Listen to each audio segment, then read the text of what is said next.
है। तो financial statement का ये क्वेश्चन, ठीक है जी, बड़ा सा क्वेश्चन जो कि आमतौर पे एग्जाम में आएगा तो सीधा 10 से 15 नंबर का ही आएगा। तो आओ जरा देखते हैं। तो देखो, आमतौर पे इन सभी क्वेश्चन के अंदर ढेरों सारा ट्रायल बैलेंस का खूब सारा सा डेटा दिया हुआ होता है, जहां हम लोगों को तीन चीज़ें बनानी पड़ती हैं, एक ट्रेडिंग अकाउंट, साथ में एक प्रॉफिट एंड लॉस अकाउंट, और साथ में बैलेंस शीट। तो तीन चीज़ें बनानी है, जहां हम लोग जानते हैं कि जितने भी एक्सपेंस और इनकम होंगे वो या तो ट्रेडिंग में या P&L में आएंगे, और जो भी एसेट और लायबिलिटी है वो तीसरे नंबर की चीज़ मेरी बैलेंस शीट में आएंगी। साथ ही साथ कुछ एक सर्टेन एडजस्टमेंट्स आपको दी हुई होती हैं जिनका हमें ट्रीटमेंट करना पड़ता है। ये बात हम लोग जानते हैं कि ट्रायल बैलेंस के अंदर जितनी भी चीज़ें होती हैं उनका सिंगल ट्रीटमेंट दिखाते हैं हम, सिंगल इफेक्ट दिखाते हैं हम, जबकि एडजस्टमेंट वाले जितने भी पॉइंट हैं उन सभी का ही डबल ट्रीटमेंट दिखाते हैं हम। डबल इफेक्ट होता है आपका। क्या क्या होता है वो सब जानते हैं हम। अब फिलहाल के लिए इस क्वेश्चन की मदद से उन चीज़ों को देख लेते हैं और कर लेते हैं। तो जरा आराम से। सबसे पहले क्वेश्चन करने का तरीका क्या रहता है, तो काफ़ी ज़्यादा आसान। सबसे पहले आप एडजस्टमेंट पढ़ते हो और सबसे पहले उन रेलेवेंट आइटम पे टिक लगाते हो। ये टिक क्यों लगा रहे हैं हम, वो अभी क्वेश्चन करने के दौरान तुम्हें समझ में आ जाएगा। तो सबसे पहले तो आपको सारी की सारी एडजस्टमेंट पढ़ पढ़ के उन्हें रिलेवेंट आइटम पे टिक लगा लेना होता है। जैसे कि सबसे पहले कुछ डेप्रिशिएट करने की बात कर रहे हैं, डेप्रिशिएट करने की बात कर रहे हैं। वैसे तो हम लोग जानते हैं कि डेप्रिशिएशन का कुछ ट्रीटमेंट होता है कि आपका ये नुकसान है तो P&L अकाउंट के डेबिट साइड में जाता है, क्योंकि नुकसान है, खर्चा है, और दूसरा रेलेवेंट एसेट में से माइनस कर देते हैं। बट मुद्दे की बात, डेप्रिशिएशन किस पे लग रहा है, बिल्डिंग पे लग रहा है। तो आप बेसिकली ट्रायल बैलेंस में जाएंगे और जहां पर भी बिल्डिंग नजर आ रहा है तो उस पर जाकर कोई ना कोई मार्किंग, कोई भी टिक जरूर लगा देंगे। देन इसके बाद में आगे फर्नीचर एंड फिक्सचर्स पे डेप्रिशिएशन लगाने को कह रहे हैं, फर्नीचर एंड फिक्सचर्स पे, जिसमें इन्होंने इसमें कुछ एक्स्ट्रा बात भी बोली गई है कि कोई स्टील की टेबल है, purchase during the year, was sold for the same price, but cell proceed को गलती से सेल्स अकाउंट में ले लिया है। तो इसका करेंगे क्या वो तो देखेंगे, लेकिन इतना पढ़ के ये जरूर समझ में आ जाना चाहिए कि ठीक है, फर्नीचर एंड फिक्सचर पे डेप्रिशिएशन की बात कर रहे हैं, और साथ ही साथ कुछ फर्नीचर, कुछ स्टील की टेबल कोई बेच दी गई है जिसे कि गलती से इन्होंने, गलती से रॉन्गली क्रेडिट कर दिया है सेल्स अकाउंट में। तो इस एडजस्टमेंट का लेना देना आपके सेल से भी रहने वाला है, इस एडजस्टमेंट का लेना देना आपके सेल से भी रहने वाला है, और एडजस्टमेंट का लेना देना आपके फर्नीचर से तो है ही। तो फर्नीचर फर्नीचर फर्नीचर फर्नीचर कहाँ नजर आ रहा है फर्नीचर, हाँ ये रहा बिल्कुल।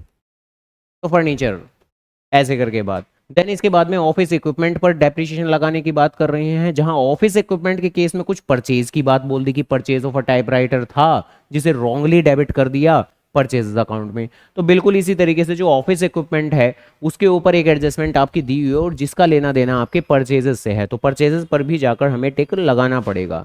क्या करेंगे हम, क्या नहीं करेंगे, क्या ट्रीटमेंट करेंगे वो तो अभी देख ही लेंगे। मोटर कार पे तो नॉर्मली ही डेप्रिसिएशन लगाना है, तो मोटर कार को ढूंढेंगे और उस पर जाकर जरूर डेप्रिसिएशन की बातें करेंगे हम लोग। देन इसके अलावा ये तो value of stock at the close of the year, यानी ये तो क्लोजिंग स्टॉक है, इसका कोई आइटम से लेना देना नहीं होता, हालांकि इसका डबल ट्रीटमेंट तो करेंगे ही हम लोग। 2 मंथ्स रेंट, 2 मंथ्स रेंट, तो रेंट से लेना देना है तो रेंट पर जाकर जरूर टिक लगा देंगे हम। कहाँ है रेंट, कहाँ है, ये रहा, रेंट फॉर गो डाउन, ठीक है जी। देन इसके बाद में interest on loan from Vishwanath, तो इसका लेना देना लोन से है आपका, और अगर आपको ट्रायल बैलेंस में इंटरेस्ट भी नजर आ जाए तो उसके ऊपर भी जरूर टेक लगा लेना चाहिए। तो लोन तो बेसिकली आपका नजर आ रहा है कहाँ, ये रहा, लोन फ्रॉम विश्वनाथ। और क्या कहीं कोई इंटरेस्ट नाम की भी चीज नजर आ रही है, तो yes, interest on loan from Vishwanath ये भी नजर आ रहा है। तो इनका आपस में लेना देना है, क्या लेना देना है वो देखेंगे हम अभी। देन उसके बाद में प्रोविजन फॉर बैड डेट्स, जो कि आप अपने अपकमिंग डेटर के रेस्पेक्ट में बनाते हैं, 5% ऑफ डेटर के रेस्पेक्ट में कुछ बनाने की बात कर रहे हैं, तो इसका जो भी लेना देना है वो आपके डेटर से है, डेटर से है। तो आओ जरा देख लेते हैं, डेटर डेटर डेटर डेटर कहाँ है हमारे, तो सन्ड्री डेटर ये बिल्कुल टॉप पे नजर आ रहे हैं, ठीक है जी। हालांकि ये पॉइंट तो अपने आप में काफ़ी ज़्यादा खास रहने वाला है, क्योंकि आमतौर पे ये जो ये प्रोविज़न या बेड डेट्स वाली बातें रही हैं इसमें बहुत सारी बातें रहती हैं।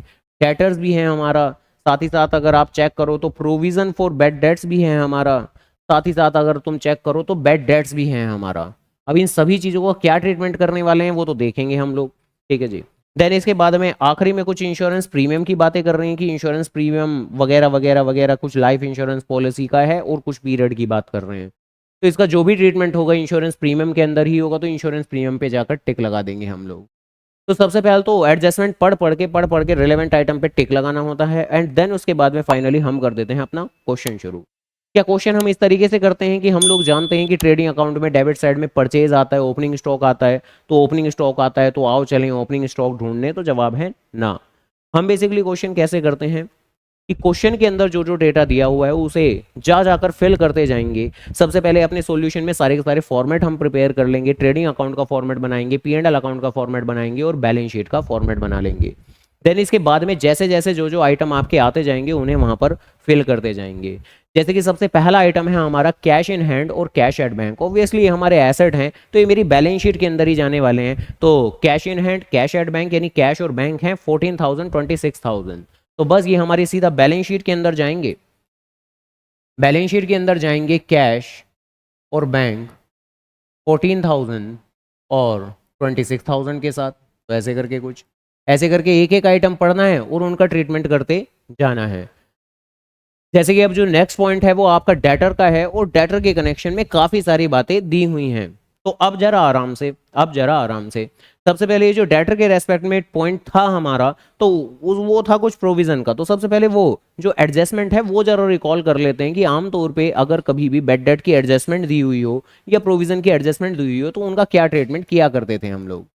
तो देखो अगर कभी भी बेड डेट्स की एडजस्टमेंट दी हुई हो, बेड डेट्स की एडजस्टमेंट की बात कर रहा हूं मैं फिलहाल के लिए, तो हम लोग जानते हैं कि एडजस्टमेंट का हमेशा होता है डबल इफेक्ट। तो अगर बेड डेट एडजस्टमेंट के अंदर गिवन हो तो ऐसी सूरत में हम क्या करेंगे, क्योंकि ये नेचर वाइज नुकसान है आपका, तो प्रॉफिट एंड लॉस अकाउंट की डेबिट साइड में शो करेंगे हम। और दूसरी बात कि बेड डेट्स होने की वजह से आपके डेटर कम हो गए होंगे तो आप डेटर में से जाके माइनस कर दोगे बैलेंस शीट में।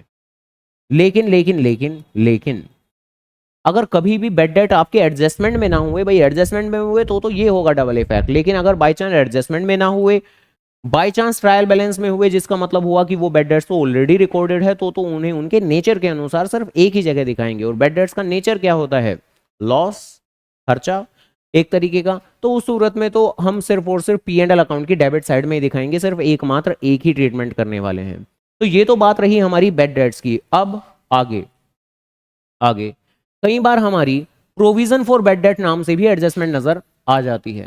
प्रोविजन फॉर डाउटफुल डेट बोल लें या प्रोविजन फॉर बेड डेट बोल लें, एक ही बात है।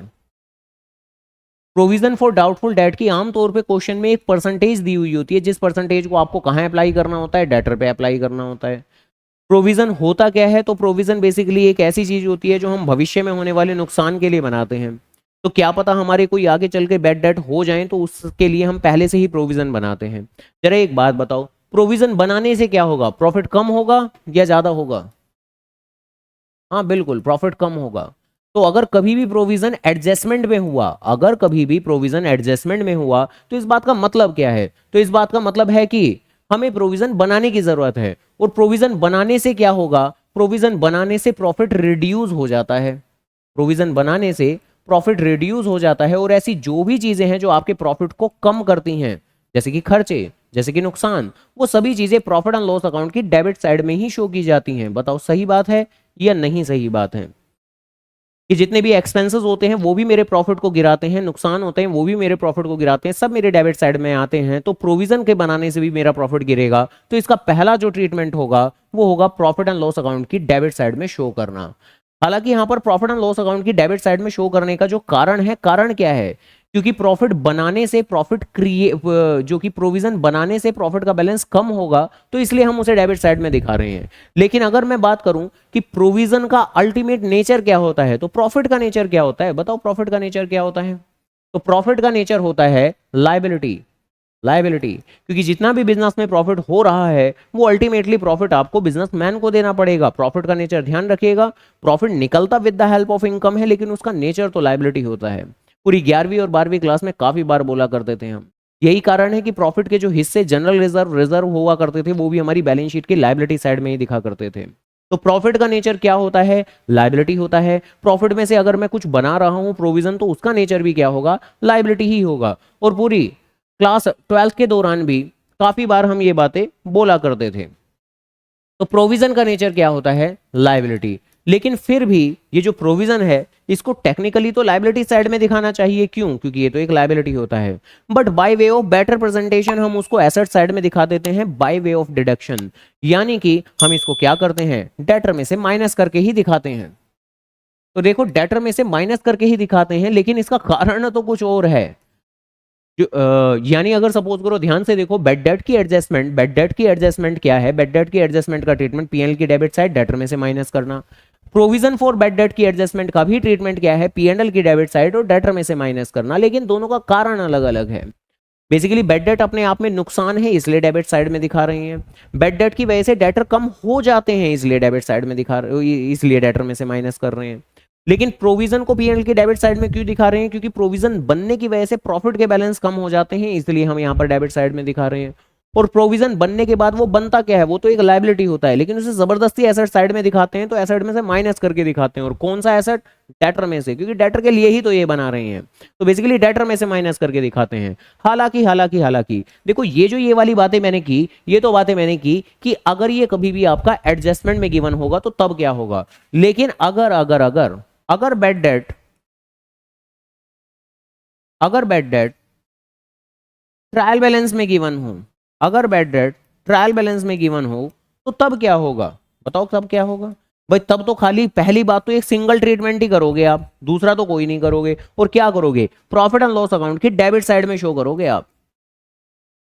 और अगर कभी भी, अब मैं दूसरी बात क्या करने वाला हूं, अगर कभी भी provision for bed date, provision for bed date या प्रोविजन फॉर डाउटफुल डेट वो भी आपके ट्रायल बैलेंस में नजर आ रहा हो, तो इस बात का मतलब क्या है, जैसे कि अगर मैं करंट क्वेश्चन पे आऊं, तो करंट क्वेश्चन के अंदर यहां पर भी आपका प्रोविजन फॉर बेड डेट नजर आ रहा है। जिस प्रोविजन का मतलब क्या है, ये प्रोविजन हमें बनाना है या ऑलरेडी बनाया जा चुका है, बनाया जा चुका है, बनाया जा चुका है, तभी तो ट्रायल बैलेंस में है।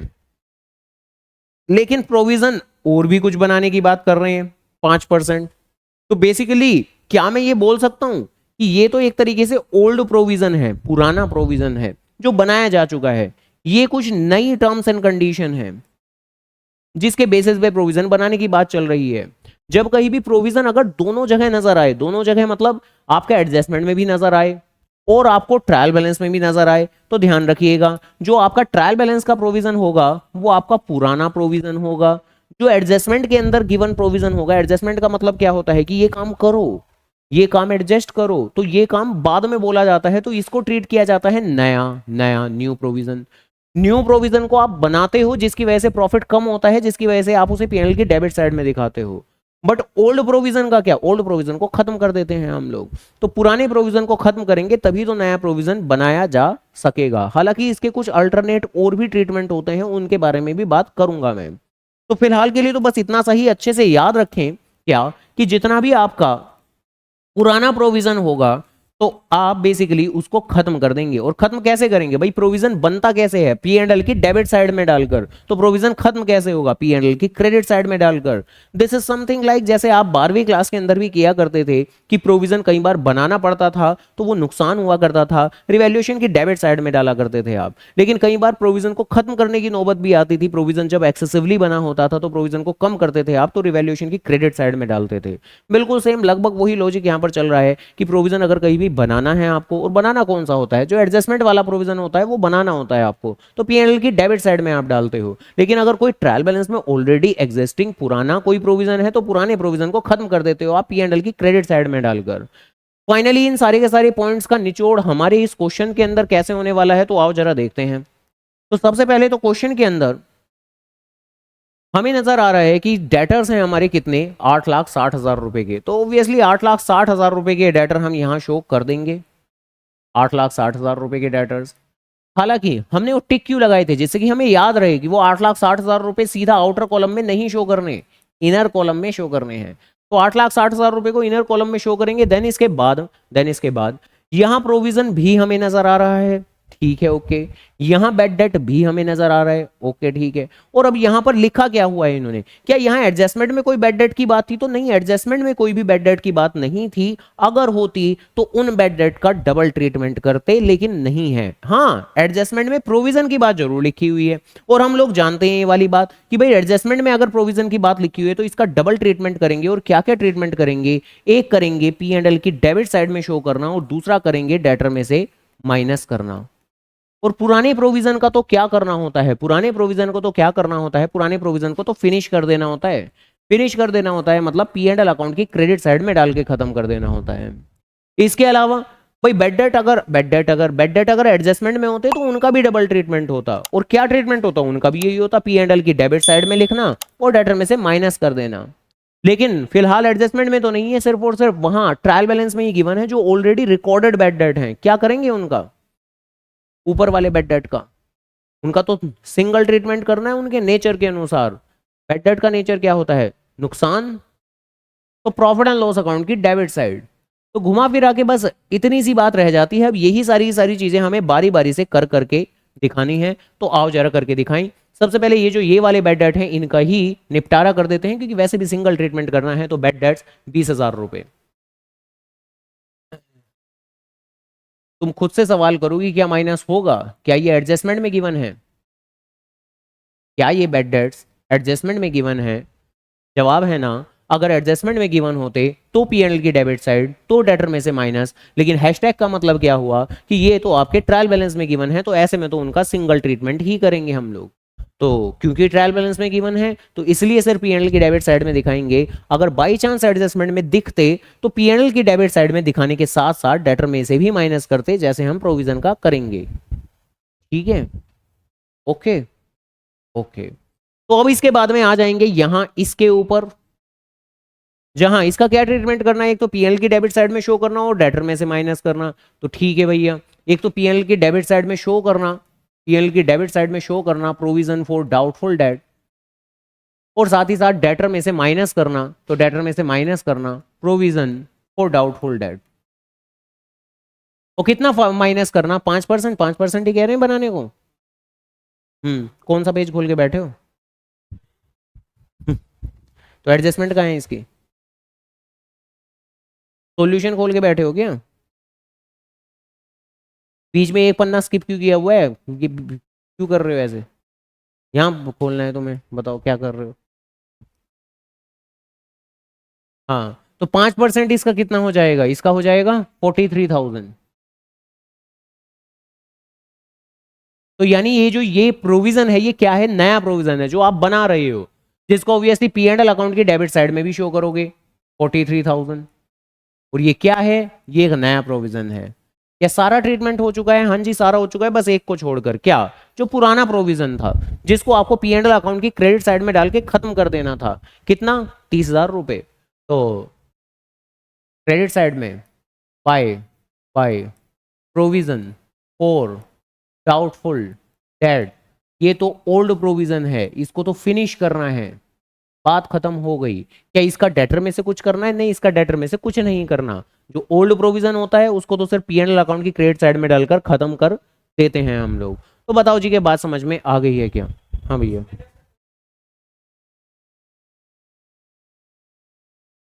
नहीं, कोई और अपने फंडे ना बनाए।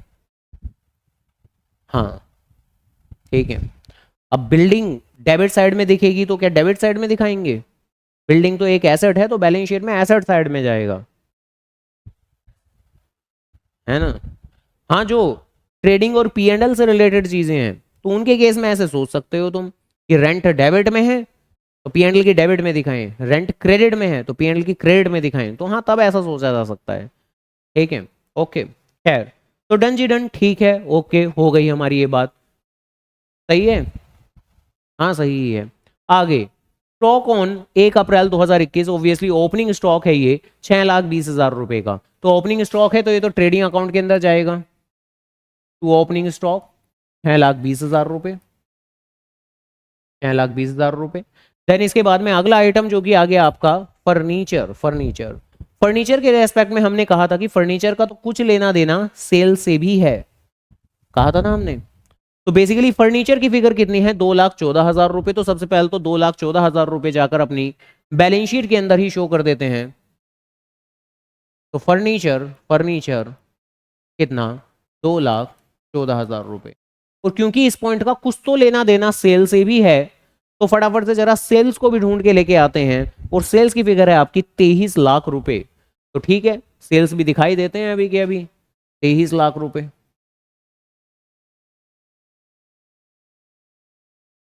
और बैलेंस शीट में बिल्कुल, ठीक है, खैर। देन उसके बाद में जरा पॉइंट पढ़ना शुरू करते हैं। बात काफी ज्यादा आसान सी ही है। जहां लिखा हुआ है कि भाई आपको 10% का तो डेप्रिसिएशन लगाना है, वो तो लगा लेंगे हम, वो जो कोई ज्यादा बड़ी बात नहीं है। अब उसके बाद की जो बात लिखी है वो जरा देखें। वन स्टील टेबल, कोई स्टील टेबल जो परचेज की गई थी ड्यूरिंग द ईयर 14,000 रुपए की, पास सोल्ड, वो फाइनली आज बेच दी गई है। और इस सेल की प्रोसीड को, अब एक बात बताओ, अगर फर्नीचर बेच रहे हो, क्लास 11th की बात है वैसे देखा जाए तो काफी ज्यादा आसान सी, कि अगर कहीं भी फर्नीचर बेचेंगे तो जर्नल एंट्री क्या होगी बताओ भाई? पैसा आएगा, कैश अकाउंट डेबिट टू, बेच रहे हैं हम तो cash account debit to furniture account. क्या हम cash account debit to sales कर सकते हैं? नहीं, क्योंकि सेल्स तो करते हैं सेल ऑफ गुड्स के केस में, फर्नीचर के केस में तो नहीं। तो अगर मशीन बेचेंगे तो cash account debit to machine, furniture बेचेंगे तो cash account debit to furniture, हाँ गुड्स सेल करेंगे तो cash account debit to sales. यानी ये जो हम सेल्स अकाउंट बोलते हैं तो गुड्स के रेस्पेक्ट में होता है, किसी और चीज के रेस्पेक्ट में तो नहीं। तो अगर आपने फर्नीचर बेचा है जिसको लिखा है कि गलती से सेल्स अकाउंट में आपने कंसिडर कर लिया, तो गलती से सेल्स अकाउंट में कंसिडर कर लिया तो सेल्स की वैल्यू तो क्या गलती से क्या कम हो गई होगी, बढ़ गई होगी?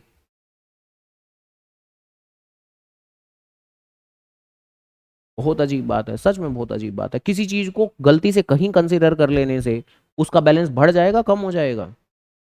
क्या ये फर्नीचर की सेल अकाउंट में जानी चाहिए थी? नहीं जानी चाहिए थी, लेकिन चली तो गई। तो अब इसे सेल अकाउंट का बैलेंस बढ़ गया होगा या कम हो गया होगा? हाँ, पहले भी यही सवाल किया था मैंने, अब भी यही सवाल कर रहा हूं मैं। तो बेसिकली फर्नीचर की सेल्स अकाउंट में गलती से चली गई जिससे कि सेल्स का बैलेंस बढ़ गया होगा, जबकि आपको उसे कंसीडर कहां करना चाहिए था? कहां कंसीडर करना चाहिए था?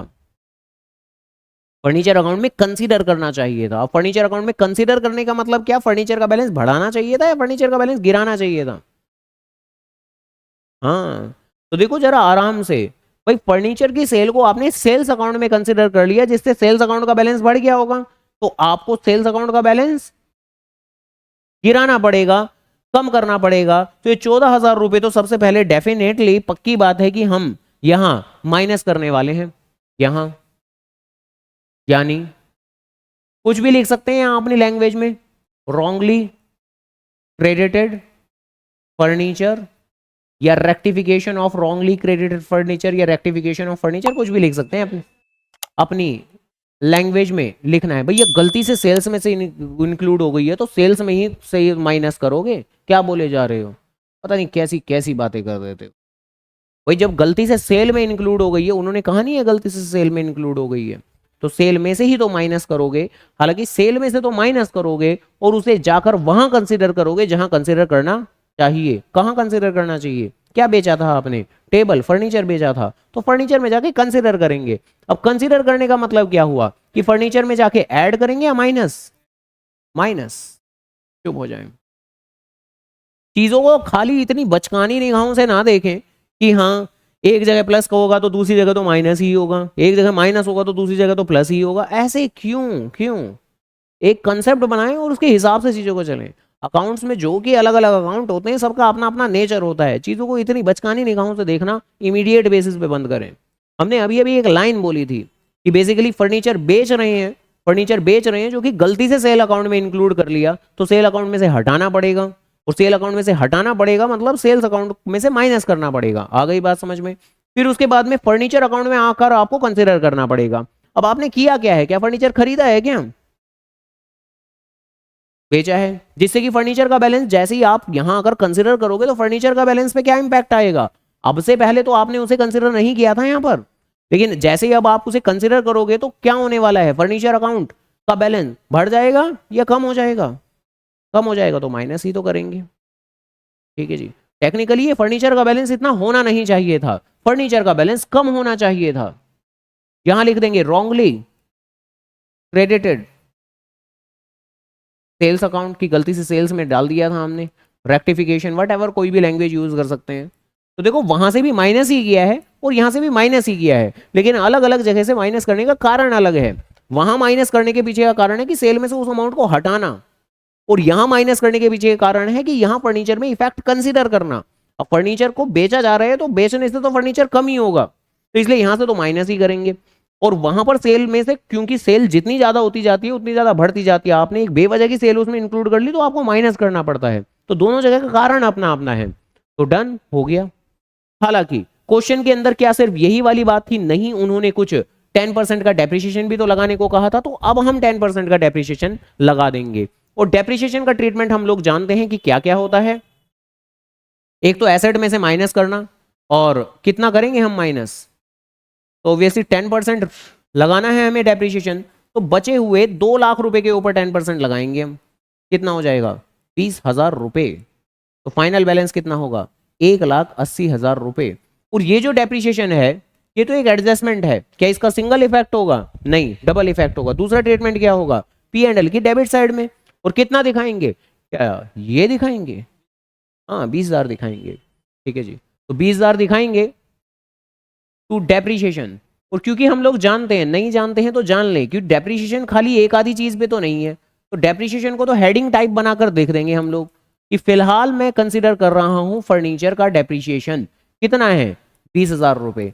जल्द ही बाकी चीजों का भी आएगा, सबका लिखते जाएंगे, टोटल करके आउटर कॉलम में दिखा देंगे। अगर अलग अलग डेप्रिसिएशन दिखाएं तो क्या गलत हो जाएगा? नहीं, गलत नहीं होगा फिर भी, लेकिन ज्यादा बेटर प्रेजेंटेशन ये है कि आप क्वेश्चन करते वक्त थोड़ा सा एक्टिव माइंड रखें, थोड़ा सा याद रखें कि भाई डेप्रिसिएशन तो बहुत सारी चीजों पे है, बिल्डिंग पे है, ऑफिस इक्विपमेंट पे है, मोटर कार पे है। तो अच्छी प्रेजेंटेशन के लिए सबका डेप्रिसिएशन एक जगह दिखाएंगे हम लोग। खैर, तो डन, इसी के साथ में ये बात हो गई हमारी।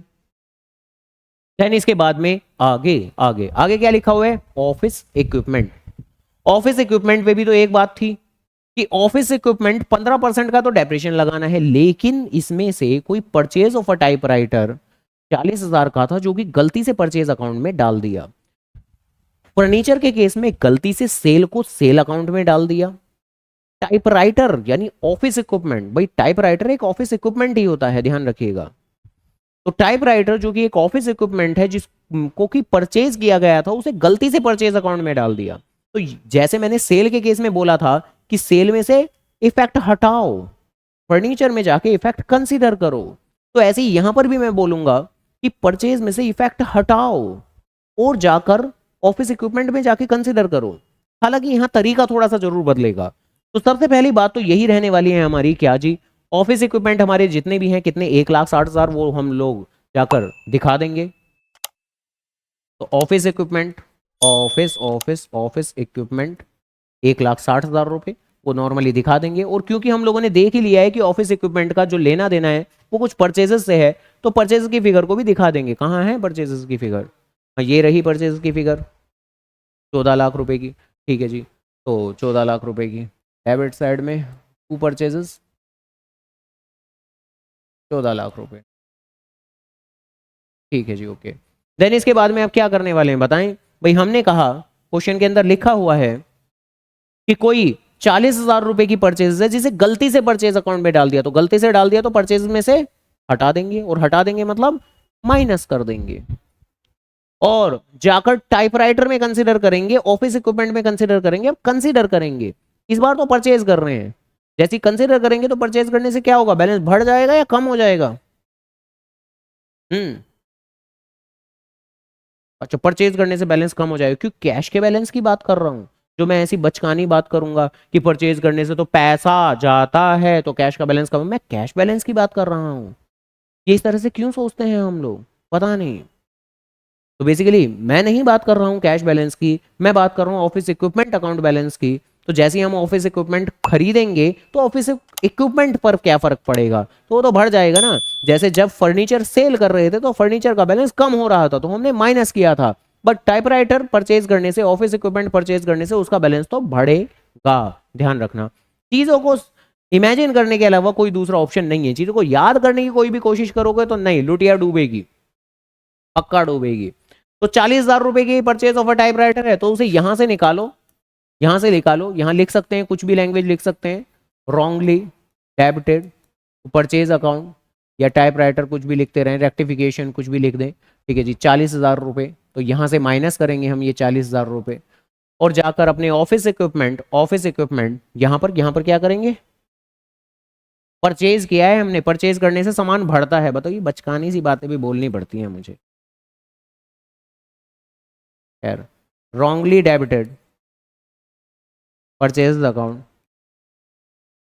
अरे फर्नीचर सेल किया था, सेल करने से फर्नीचर कम होता है तो माइनस करा था हमने। यहाँ परचेज कर रहे हैं तो परचेज करने से चीजें बढ़ती हैं तो वो प्लस कर रहे हैं हम। देखा जाए तो बात सीधी ही है, लेकिन उसकी अगर जलेबी ना बनाए तो क्यों बना रहे हो? बात सीधी तो है। देखो सीधी सी बात ये है कि भाई पर सेल में से भी इफेक्ट हटाने के लिए माइनस किया हमने, परचेज में से भी इफेक्ट हटाने के लिए माइनस किया हमने, लेकिन जब बात आई बैलेंस शीट में इफेक्ट कंसीडर करने की, तो अगर आप फर्नीचर बेच रहे थे, बेचने से फर्नीचर कम होगा तो माइनस ही तो होगा। यहाँ इफेक्ट कंसीडर कर रहे हैं हम, यहाँ तो परचेज कर रहे हैं हम टाइपराइटर, तो यहाँ इफेक्ट कंसीडर करने के लिए प्लस ही तो करेंगे। क्यों नहीं करेंगे प्लस? बल्कि तुम बताओ क्यों नहीं करेंगे प्लस? अगेन कोई बेकार की बातें सोचनी नहीं है कि कैश के हिसाब से सोचने लग जाएं कि हाँ परचेज करने से पैसा तो जाता है ना, कैश अकाउंट की थोड़ी ना बात कर रहे हैं। ठीक है। और डेप्रिसिएशन की बात कर रहे थे 15%, तो डेप्रिसिएशन लगा देते हैं 15%। कितना हो जाएगा 15%? 30,000 रुपये। तो डन, ये हो गया आपका 1,70,000 रुपये। और यही सेम डेप्रिसिएशन कितना, कितना 30,000। तो done, office equipment, office equipment 30,000 रुपये। अभी तो और भी डेप्रिसिएशन आने बाकी हैं। तो बताओ जी के बात समझ में आ गई है क्या? ठीक है, ओके डन, सही है। आगे बढ़ जाते हैं। बिल्डिंग, बिल्डिंग पे कोई खास बात नहीं है, बिल्डिंग पे नॉर्मल डेप्रिसिएशन है, 5% का लगाना है हम लोगों को। तो बिल्डिंग 6 लाख रुपए की और 5% लगाना है। तो फटाफट से जाएंगे अपनी बैलेंस शीट में जाएंगे। बिल्डिंग कितनी थी? 6 लाख। तो बिल्डिंग 6 लाख रुपए और माइनस डेप्रिसिएशन 5%, तो 6 लाख का 5% अगेन 30,000 रुपये। तो नेट बैलेंस 5,70,000 रुपये। और बाकी ये डेटर का बैलेंस क्यों नहीं निकाला हमने, इसे निकाल देते हैं इधर। कितना आएगा ये? 8,17,000 रुपये। खैर, और ये बिल्डिंग का डेप्रिसिएशन ये जाएगा मेरे पी एंड एल अकाउंट की डेबिट साइड में 30,000 रुपये। तो बिल्डिंग, बिल्डिंग 30,000 रुपये। देन इसके बाद में मोटर कार आ गई। मोटर कार पे भी नॉर्मल डेप्रिसिएशन है, कितना 20% कह रहे हैं, तो मोटर कार है हमारी 2 लाख रुपए की। ठीक है जी, ओके। तो मोटर कार 2 लाख रुपए और लेस डेप्रिसिएशन 20%, जो कि हो जाएगा 40,000 रुपये। तो फाइनल फिगर 1,60,000 रुपये। और यही सेम 40,000 का डेप्रिसिएशन आ गया इधर मोटर कार। तो इसी के साथ में खैर फाइनली कोई भी और एसेट ऐसा नहीं है जो डेप्रिशिएबल हो और किसी पे नहीं लगना, तो अब कहने को कह सकते हैं कि फाइनल बाहर निकाल सकते हैं, जो कि हो जाएगा टोटल डेप्रिसिएशन 1,20,000 रुपये। तो बताओ जी के बात समझ में आ गई है? ठीक है जी। देन इसके बाद में अब सन्ड्री क्रेडिटर, कोई टिक नहीं है, कोई हैशटैग नहीं है, तो नॉर्मली कहाँ जाएगा ये हमारा? बैलेंस शीट की लाइबिलिटी साइड में। तो 4,30,000 रुपये। तो 4,30,000 रुपये, 4,30,000 रुपये। यहां स्पेस किस खुशी में छोड़ा है? किस खुशी में छोड़ा है कि हम जानते हैं हमेशा क्वेश्चन के अंदर कैपिटल तो कुछ ना कुछ होगी ही होगी, और कैपिटल में कुछ ना कुछ नेट प्रॉफिट तो ऐड होगा ही होगा, तो इसलिए स्पेस छोड़ा है। तो कोशिश करें कैपिटल को टॉप पे ही दिखाएं, तो इसलिए ऊपर तो स्पेस छोड़ नहीं है। तो अगर कोई भी आपकी लायबिलिटी आ जाती है तो उसे स्पेस छोड़ के थोड़ा नीचे से ही कंटिन्यू करेंगे हम लोग। देन इसके बाद में आगे आगे क्या है? Loan from Vishwanath. अब देखो लोन फ्रॉम विश्वनाथ के ऊपर हैशटैग लगा है, यानी इसके ऊपर कोई एडजस्टमेंट है हमारी, तो आओ जरा देख लेते हैं। काफी ज्यादा आसान है, हमने तो भारी भरकम मुश्किल सी कर ली। ये मुश्किल एडजस्टमेंट थी, ये आसान नहीं थी। ये वाली थोड़ा सा करती है ये बच्चों को आमतौर पर तंग। तुम्हें तो खूब ही कर दिया तंग इसने, पता नहीं क्या क्या बोले जा रहे थे तुम इसके अंदर। खैर, तो लोन फ्रॉम विश्वनाथ, सबसे पहले लोन क्या होता है? लाइबिलिटी। तो ये जो लोन फ्रॉम विश्वनाथ है ये वैसे भी ट्रायल बैलेंस में नजर आ रहा है, तो इसका तो सिंगल ट्रीटमेंट ही होगा। लोन फ्रॉम विश्वनाथ 3 लाख रुपए लाइबिलिटी साइड के अंदर। तो लोन फ्रॉम विश्वनाथ 3 लाख रुपए लाइबिलिटी साइड के अंदर, और हमने इसके ऊपर हैशटैग लगाया था, यानी इसके ऊपर कोई एडजस्टमेंट थी। हालांकि हालांकि हालांकि इसके रेस्पेक्ट में इंटरेस्ट भी तो गिवन है। अब देखो ट्रायल बैलेंस में तो जब भी कोई भी आइटम हो तो वो हमेशा उसका सिंगल ट्रीटमेंट ही होगा। तो interest on loan from Vishwanath, जो कि एक क्या एक्सपेंस है, और ये एक्सपेंस खर्चा। अरे इंटरेस्ट क्या होता है, लोन के ऊपर इंटरेस्ट देना नहीं पड़ता तुम्हें, खर्चा। बताओ ये इंटरेस्ट क्या होता है, तुम बताओ, तुम बताओ ना, मैं क्यों बताऊं। लोन तुमने किसी से लिया है, हैं? हमें तो देना पड़ेगा ना, और क्या। और वैसे भी ये इंटरेस्ट डेबिट साइड में नजर आ रहा है, तो interest on loan profit and loss account की डेबिट साइड में जाएगा। हालांकि अगर इसके ऊपर कोई एडजस्टमेंट ना होती तो मैं इसको सीधा आउटर कॉलम में दिखाता, बट फिलहाल तो नहीं दिखाऊंगा, इनर कॉलम में दिखाऊंगा। अब एडजस्टमेंट क्या है जरा, अब एडजस्टमेंट पढ़ लेते हैं। तो देखो क्वेश्चन में ये लिखा है कि इंटरेस्ट ऑन लोन जो चार्ज हो रहा है वो 12% के हिसाब से हो रहा है, और जो लोन लिया गया था वो लगभग मई के महीने में लिया गया था। अब अब बेसिकली आप लोन के ऊपर इंटरेस्ट कब चार्ज करते हो, जिस डेट पर लोन लेते हो उसके आगे या उसके पीछे। हाँ उसके आगे ही तो ऐसा तो नहीं सोचूंगा कि अप्रैल मई ऐसे कर, नहीं नहीं नहीं। वैसे भी एक मई है तो मई से ही काउंट करना शुरू करना है, तो मई से लेके आगे तक, मई जून जुलाई अगस्त सितंबर अक्टूबर नवंबर दिसंबर, तो मार्च तक का। मार्च तो कितने हुए, मई को काउंट करना है या नहीं। तो ये सोचो किसको नहीं करना, क्यों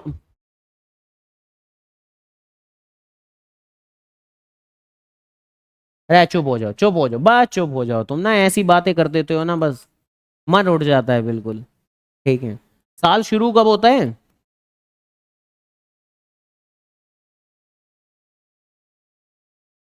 मान जाओ, सुधर जाओ, सुधर जाओ। क्या है? मेरे हिसाब से नहीं, सबके हिसाब से 1 जनवरी से, सिर्फ महज एक पार्टी के अलावा कुछ भी शुरू होता है 1 जनवरी से। तुम्हारे स्कूल के नया सेशन कब से चलता है, 1 अप्रैल से। कॉलेजेस का नया सेशन कब से चलता है, 1 अप्रैल से। बैंक्स की क्लोजिंग होकर बैंक्स ओपन कब से होते हैं, 1 अप्रैल से। सरकार की बजट की एप्लीकेबिलिटी कब से होती है, 1 अप्रैल से। सभी कंपनीज की अकाउंटिंग बुक्स क्लोज होकर ओपन कब होती है, 1 अप्रैल से। वह क्या शुरू होता है 1 जनवरी से, कुछ होता है, कुछ भी नहीं। ठीक है, हाँ। तो तो बेसिकली क्या नहीं गिना, सिर्फ अप्रैल का महीना नहीं गिना, बताओ इसके लिए भी मुझे डायग्राम बनाना पड़ रहा है तुम्हारे लिए। खैर, खैर, ऐसा नहीं है मैं ये डायग्राम नहीं बनाता, ऑब्वियसली बनाता हूँ, 11वीं क्लास के बच्चों के लिए बनाता हूँ। ठीक है, क्योंकि उनकी तो होती है इमेजिनेशन पावर कम, बट तो बहुत बढ़िया जा रहे हो। खैर, तो बेसिकली मैं बात कर रहा था कितना पीरियड नहीं लेना, तो सिर्फ एक महीना नहीं लेना था अप्रैल का, तो 11 महीने लेने हैं आपको, यानी 11 महीने का इंटरेस्ट कैलकुलेट करना है आपको। और कितने का लोन लिया था आपने, आपने 3 लाख रुपए का लोन लिया था, और 12% का आपका रेट ऑफ इंटरेस्ट था। तो सबसे पहले इंटरेस्ट की बेसिक सी कैलकुलेशन करके देख लेते हैं, जहां ऑब्वियसली हम लोग ये बात जानते हैं क्या, कि कितने का लोन लिया है हमने, 3 लाख रुपए का, कितने परसेंट के हिसाब से, 12% के हिसाब से, कितने महीने का निकालना है हमें, 11 महीने का। ऐसी तो होगा, कितनी आएगी इंटरेस्ट की कैलकुलेशन, भाई 12/100, और 12 से 12 फिर ये ऐसे कैंसिल हो जाएगा, और फिर उसके बाद में ये 0 से 0 कैंसिल हो जाएंगी, तो बचेगा कितना आपका, 3,000 इंटू में 11, तो ये आएगा तुम्हारा कुछ 33,000। सही बात है। हम्म। इंटरेस्ट की इस तरह से कैलकुलेशन करने के बाद में अब जरा चेक करें कि क्या आपने थोड़ा कुछ पे किया है या नहीं पे किया। देखो जितना आपने पे कर दिया होगा उतना आपको ट्रायल बैलेंस में जरूर नजर आ रहा होगा। तो जैसा कि तुमने बिल्कुल अभी अभी कहा 27,000 रुपए, यानी बाकी का क्या, बाकी का आपने पे नहीं किया है, तो बाकी का क्या, बाकी का तो आउटस्टैंडिंग है, और वो कितना, 6,000। और जो आउटस्टैंडिंग का पोर्शन होता है उसका ही डबल ट्रीटमेंट होता है, याद है हमने एडजस्टमेंट में कहा था कि अगर कोई भी आउटस्टैंडिंग का पोर्शन है तो वो शायद हमने रिकॉर्ड ही नहीं किया, तो रिकॉर्ड ही नहीं किया तो उसे रिकॉर्ड करेंगे। रिकॉर्ड कैसे करेंगे, कि एक तो P&L अकाउंट की डेबिट साइड में एक्सपेंस में ऐड करके, और साथ ही साथ जो उसका नेचर है, आउटस्टैंडिंग एक्सपेंस क्या होता है, लाइबिलिटी, तो बैलेंस शीट की लाइबिलिटी साइड में शो करके। तो बेसिकली ये जो 6,000 है इसका डबल ट्रीटमेंट करेंगे हम। एक तो क्या, एक तो यहां पर ऐड करके शो करेंगे आउटस्टैंडिंग इंटरेस्ट 6,000 रुपए, तो टोटल तो उतना ही बनेगा जितना होना चाहिए था, 33,000 रुपए। और बैलेंस शीट में भी लेके जाएंगे कितना, 6,000, ध्यान रखना सिर्फ 6,000। ये 27 प्लस 6 आंसर 33,000। तो इस आंसर को मत ले जाना, बच्चे ले जाते हैं कई बार ऐसे, तो मत लेके जाना।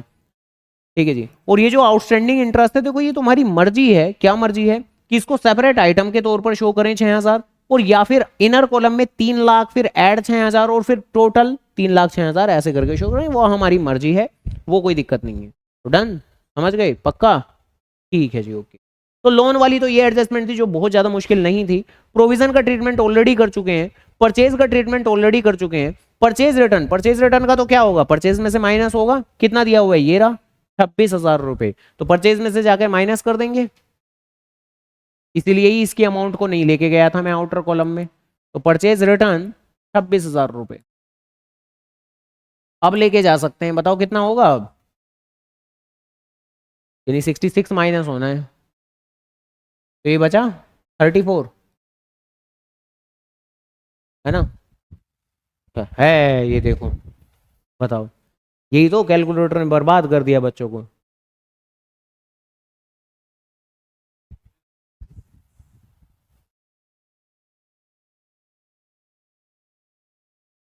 खैर, चलो आगे बढ़े।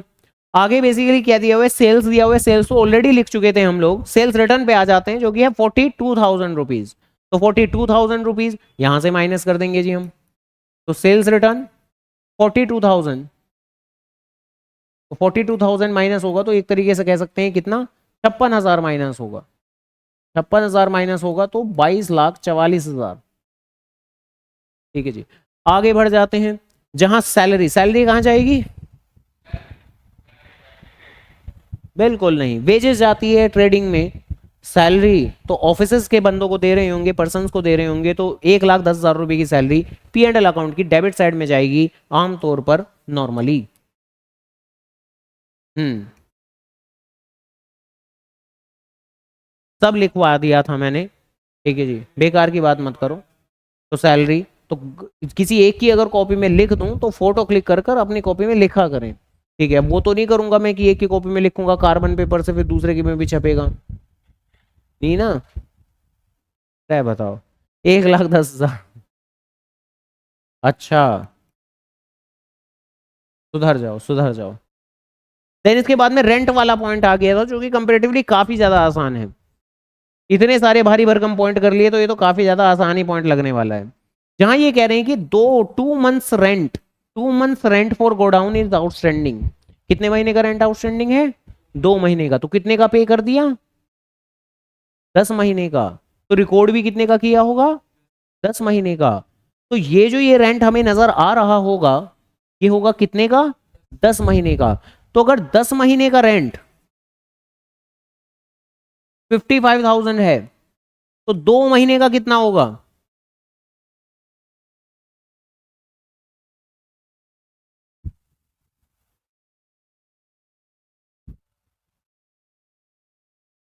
ये तो वो बचपन वाली कैलकुलेशन क्वेश्चन आ गई कि 5 सेब 40 रुपए के हैं तो 3 कितने के होंगे।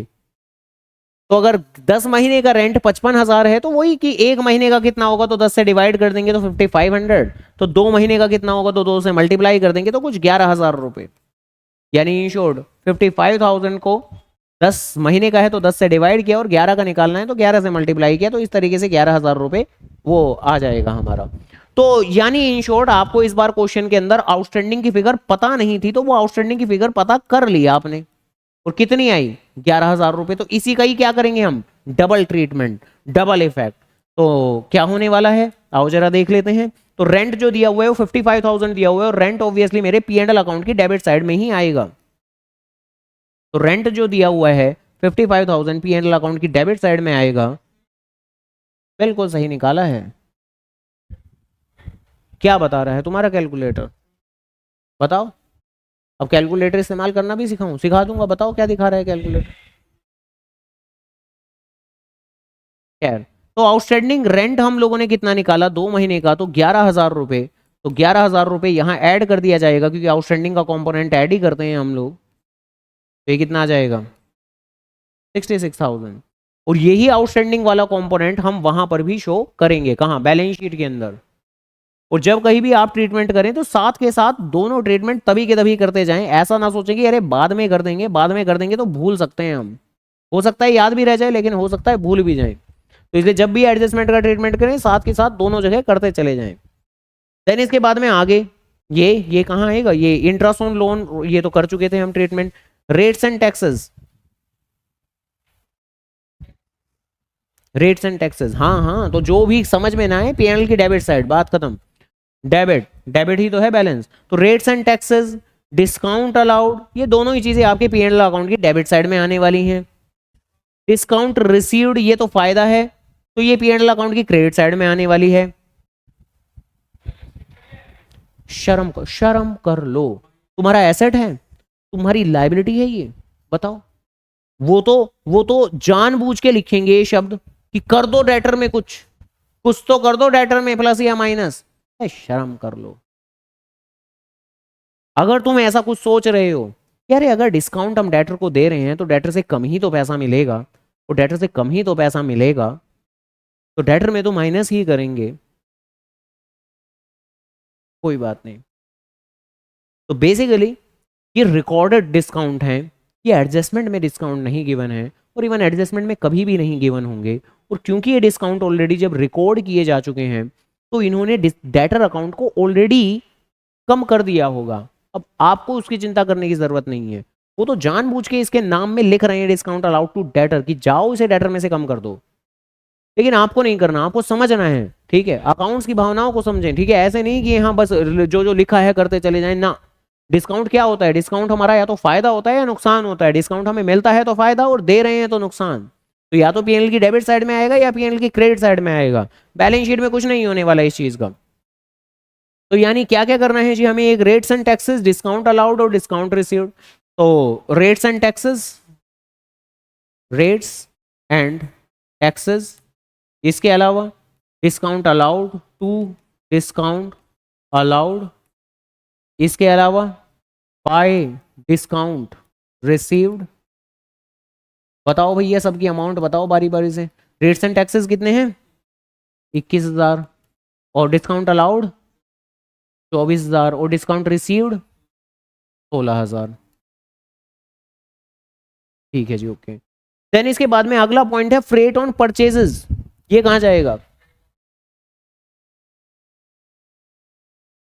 हाँ, हमने कहा था कि एक होता है कैरिज इनवर्ड, एक होता है कैरिज आउटवर्ड। जो इनवर्ड होता है वो परचेज से रिलेटेड होता है, वो ट्रेडिंग अकाउंट में जाता है।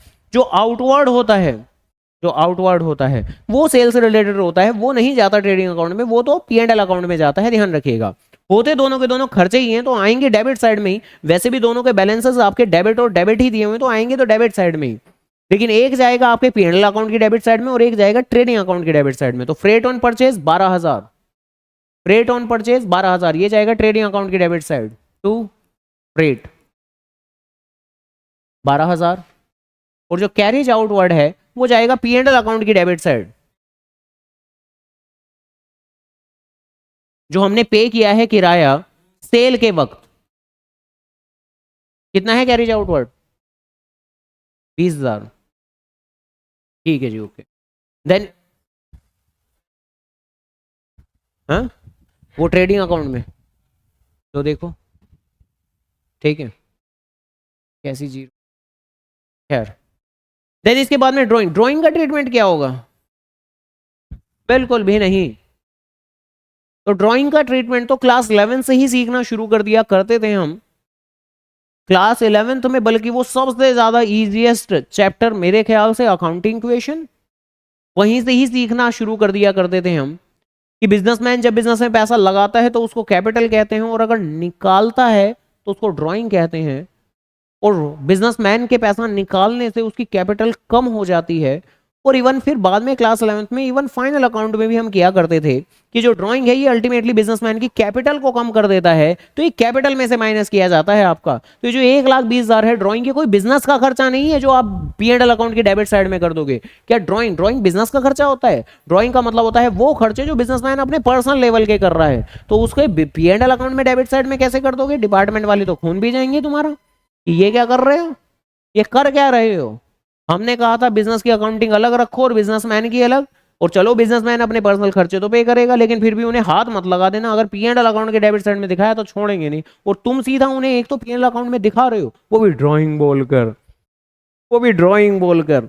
ठीक है, असल जिंदगी में कई बार कर लेते हैं लोग कि हाँ पर्सनल खर्चों को भी पी एंड एल अकाउंट में डेबिट साइड में कई बार दिखा देते हैं, जो अलाउड नहीं है लेकिन दिखा देते हैं, लेकिन ड्राइंग बोल के थोड़े ना दिखाते हैं, पकड़े जाएंगे वो तो। जैसे पर्सनल जो गाड़ी है उसके पेट्रोल का किराया उसको दिखा देते हैं, पेट्रोल का खर्चा, रिपेयर एंड मेंटेनेंस, घूमने जा रहे हैं उसे बिजनेस प्रमोशन एक्सपेंस में दिखा देते हैं कि बिजनेस को प्रमोट करने के लिए क्लाइंट से मीटिंग करने जा रहे हैं, बट उसे ड्राइंग दिखाकर थोड़ी ना मतलब शो करते हैं, फिर तो पकड़े जाएंगे। ठीक है, तो ऑब्वियसली पर्सनल खर्चों को तो आप वैसे ही पी एंड एल अकाउंट में बिल्कुल भी डेबिट नहीं कर सकते, तो उसको तो यहीं से ही माइनस किया जाएगा, कैपिटल में से माइनस किया जाएगा। कैपिटल में नेट प्रॉफिट ऐड होता है, ड्राइंग की जाती है माइनस, कितनी, 1,20,000।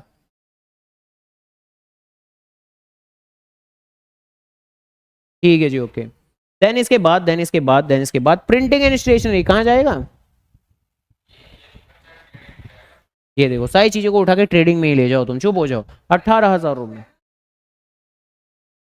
प्रिंटिंग एंड स्टेशनरी बिजनेस से जुड़ा हुआ कोई भी छोटा मोटा खर्चा सब पी एंड एल अकाउंट की डेबिट साइड में ही जाता है आपका। और मैंने कहा भी था अपनी हवा हवाई अपने कंसेप्ट ना बनाए, मैंने चुनिंदा कुछ जो 7-8 नाम लिखाए हैं वही जाएंगे ट्रेडिंग अकाउंट की डेबिट साइड में, बाकी सब जाएगा पी एंड एल अकाउंट की डेबिट साइड में। हाँ, ज्यादातर बच्चे जो पढ़ाई में विश्वास नहीं रखते और बस यही सोचते हैं कि बस अपने कंसेप्ट बनाएंगे हम लोग, तो वो बेसिकली कि रैदर देन हम कुछ लर्न करें, इससे ज्यादा बेहतर है वो एक लाइन याद कर लेते हैं कि ठीक है फैक्ट्री से रिलेटेड जो भी चीज हमें महसूस होगी, अब तुम्हें तो पता नहीं क्या क्या महसूस होगा, तुम्हें तो लगेगा रिपेयर भी तो फैक्ट्री में होती है, तुम तो उठा के उसे ट्रेडिंग में डाल दोगे जबकि पी एंड एल में आना है। तुम्हें तो ये महसूस होगा डेप्रीशिएशन, डेप्रीशिएशन भी तो मशीन पे लगता है, वो भी तो फैक्ट्री में है, तो वो भी आपकी ट्रेडिंग में जानी चाहिए जबकि पी एंड एल में जाता है। ठीक है, तो तुम्हें महसूस होने का क्या है, थोड़ा अगर कुछ भी बोला जा रहा है तो उसके पीछे कुछ कारण होगा, तो याद कर लें। वो 7-8 नाम दिए हुए हैं, 7-8 नाम याद करने के बजाय एक लाइन याद मत करो, एक लाइन याद करके बैठ गए हो बस। ठीक है, वो लाइन याद मत करो, वो 7-8 नाम याद कर लो, सुधर जाओ। कहा था मैंने इलेक्ट्रिसिटी चार्जेस क्या, तो फोटो क्यों नहीं लिए, अगली क्लास में ले लेना। और ये मैं बोलूंगा नहीं, ये ऑब्वियस बात है कि फोटो लें और उसे घर पर जाकर अपनी कॉपी में लिखें। ठीक है, हाँ बताओ जी बताओ, इलेक्ट्रिसिटी चार्जेस। हाँ वैसे वहां तो पावर जाता है, सही कह रहे हो। तो वैसे भी कभी भी अगर किसी चीज में डाउट भी हो तो पी एंड एल बोल लो, ट्रेडिंग मत बोलो। ट्रेडिंग में तो चुनिंदा तो आइटम आने, शायद ही तुम्हारा तुक्का सही होगा अगर तुक्का भी लगा रहे हो तो इलेक्ट्रिसिटी चार्जेस 22,000, तो ये जाएगा P and L account. P and L account पूरा भर चुका है, नेक्स्ट पेज पर कैरी ऑन कर रहे हैं हम। तो इलेक्ट्रिसिटी कितनी थी,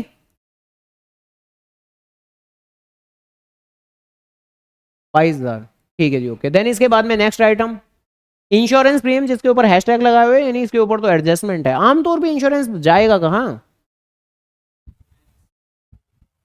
हाँ सोचना नहीं है, ठीक है सोचना नहीं है कुछ भी। ठीक है, तो इंश्योरेंस है 55,000 है, तो पी एंड एल अकाउंट के डेबिट साइड में इनर कॉलम में दिखाएंगे।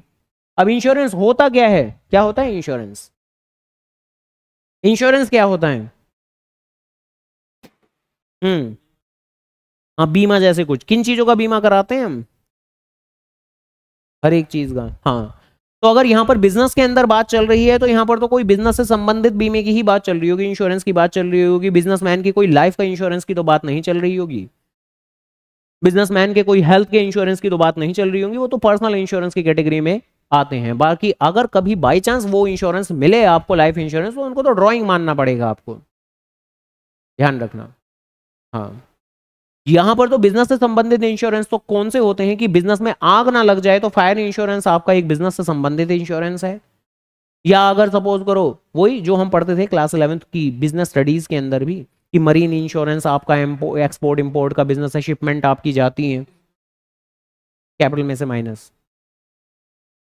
हाँ बिल्कुल किया था मैंने, मैंने कर दिया, तुम छोड़ो, खैर। हाँ, तो बेसिकली जो भी बिजनेस से संबंधित मरीन इंश्योरेंस ले रहे हो, फायर इंश्योरेंस ले रहे हो, थेफ्ट इंश्योरेंस ले रहे हो, ये सब कुछ बिजनेस से संबंधित इंश्योरेंस होते हैं। और आमतौर पे जितनी भी इंश्योरेंस पॉलिसी होती है वो कितनी होती है, 1 साल की।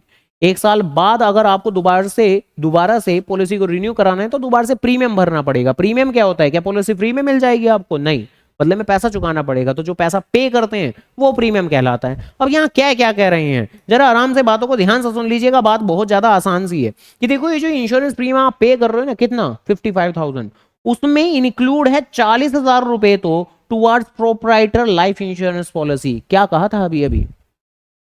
हाँ, तो यानी 55, क्या 55,000 आप पीएनएल के डेबिट में दिखा दोगे? नहीं, डिपार्टमेंट वाले छोड़ेंगे नहीं कि अच्छा अपने पर्सनल लाइफ का इंश्योरेंस पीएनएल में डेबिट कर रहे हो।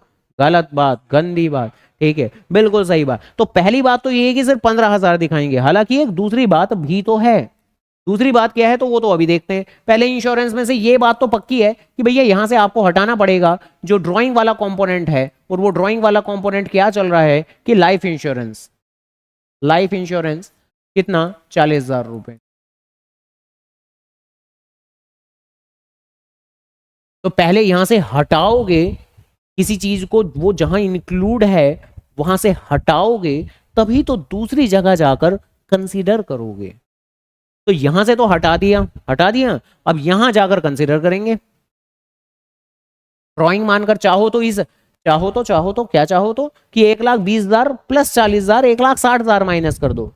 समझ गए ना भाई? ड्रॉइंग 1,20,000 तो पहले से ही थी, तो चाहे तो उसी के अंदर कंसीडर कर दो, और चाहे लाइफ इंश्योरेंस प्रीमियम को अलग से माइनस कर दो। यानी या तो इकट्ठा 1,60,000 माइनस कर दो या अलग अलग शो कर दो, उससे क्या फर्क पड़ता है? वो 1,20,000 वाली ड्रॉइंग अलग है।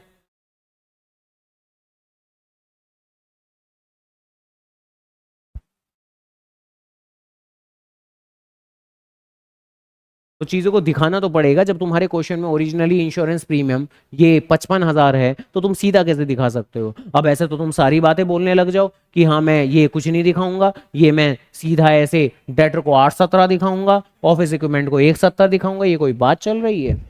नहीं। ठीक है, ओके। हालांकि ये तो थी पहली बात। उसके अंदर कुछ और भी लिखा हुआ है।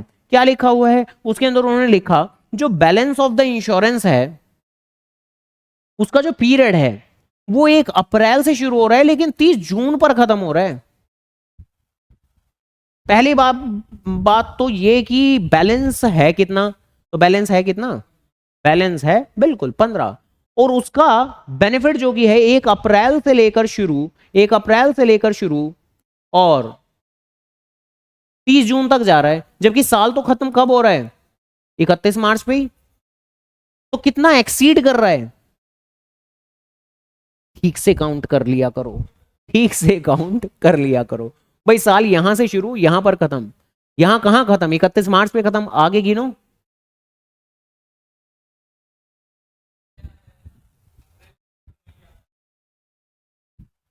ठीक है, ओके। तुम्हारी ये ईयर्स वाली इमेजिनेशन ना बड़ी खराब है। साल शुरू हुआ 1 अप्रैल से, अप्रैल मई जून जुलाई अगस्त सितंबर अक्टूबर नवंबर दिसंबर जनवरी फरवरी मार्च, साल हो गया खत्म।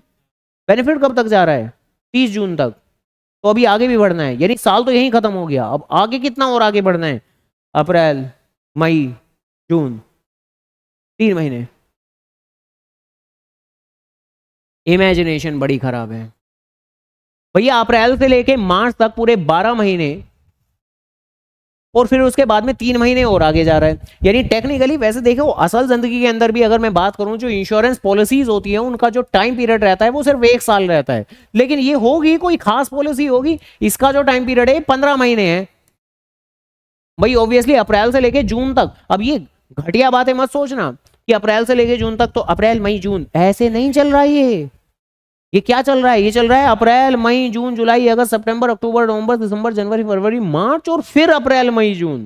क्योंकि यहां पर अगर तुम डेट पे गौर ना किया हो तो अब डेट पे गौर कर लो। 1 अप्रैल 2021 से जून 2021 नहीं है, जून 2022 है। तो आप समझ गए 15 दिन का, 15 महीने का खेल चल रहा है ये। तो कुल मिला के हमें तो बेसिकली क्या देखना है कि भाई जो भी आपका बैलेंस खर्चा है 15, उसमें से नेक्स्ट ईयर में कितना जा रहा है? 3। तो बेसिकली जितना नेक्स्ट ईयर में जा रहा है वो का क्या है? आपका प्रीपेड एडवांस है ना वो, तो कि उसका बेनिफिट तो अगले साल मिलेगा लेकिन पे तो हमने अभी कर दिया है। तो वो कितना है? 3 महीने। तो भाई ये पॉलिसी, ये जो ये 15,000 की हमारी पॉलिसी है, ये कितने महीने की है? 15,000 की, वो सॉरी 15,000 की और 15 महीने की। तो 1 महीने का बेनिफिट कितना होगा? 15 से डिवाइड करके निकलेगा। और 3 महीने का निकालना चाहते हैं हम तो 3 से मल्टीप्लाई करेंगे। जैसे ये हमारा निकल के आएगा कुछ 3,000 रुपए। और ये 3,000 रुपए क्या है? ये 3,000 रुपए प्रीपेड है। हाँ, और प्रीपेड का ट्रीटमेंट क्या करते हैं हम? एक्सपेंस में से माइनस। जैसे आउटस्टैंडिंग को आप प्लस करते हो तो प्रीपेड को आप माइनस करते हो।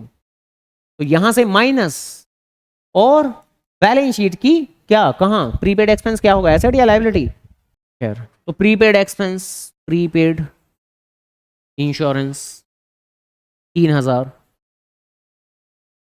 3,000 डन। इसके बाद में क्वेश्चन के अंदर अब बचा क्या है? एक दिया हुआ इन्होंने जनरल ऑफिस एक्सपेंस 30,000, कहां जाएंगे? Profit and loss. तो जनरल ऑफिस एक्सपेंस, तो जनरल ऑफिस एक्सपेंस या जनरल एक्सपेंस ही बोल लो इसे सीधा सीधा, तो 30,000 रुपए। देन इसके बाद में बैड डेट्स, उसका ट्रीटमेंट तो कर चुके हैं हम। बैंक चार्ज, बैंक चार्जेस, हाँ profit loss. Motor car expense, हाँ प्रॉफिट लॉस। इसको गलती से भी अगर मोटर कार में घुसेड़ने की कोशिश की तो छोड़ा नहीं जाएगा, ठीक है? क्योंकि हमने पढ़ा था कि एसेट के इस्तेमाल से पहले के खर्चे उसकी कीमत में ऐड होते हैं, लेकिन यहाँ मोटर कार एक्सपेंस शायद उसके रिपेयर वगैरह खर्चे होंगे और उसके बाद के खर्चे होंगे, तो इसको नॉर्मल खर्चा ही मानना है आपको। तो बैंक चार्जेस 16 और फिर ये 36, ठीक है जी, ओके। तो बैंक चार्जेस 16,000 रुपए, क्या बना दिया मैंने? एंड देन उसके बाद में मोटर कार एक्सपेंसेस 36,000, और बस उसके बाद में तो कैपिटल ही दी हुई है, और कैपिटल तो जानते हैं हम बैलेंस शीट की लायबिलिटी साइड में ऑलरेडी दिखाया हुआ है, कितना है?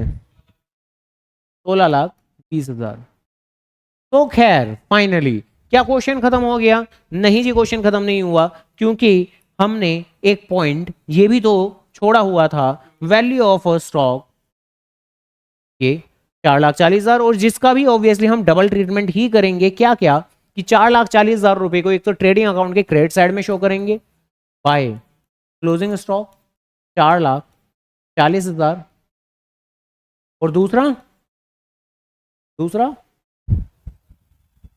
साल के अंत में बचा हुआ स्टॉक आपको फ्यूचर में फायदा देगा।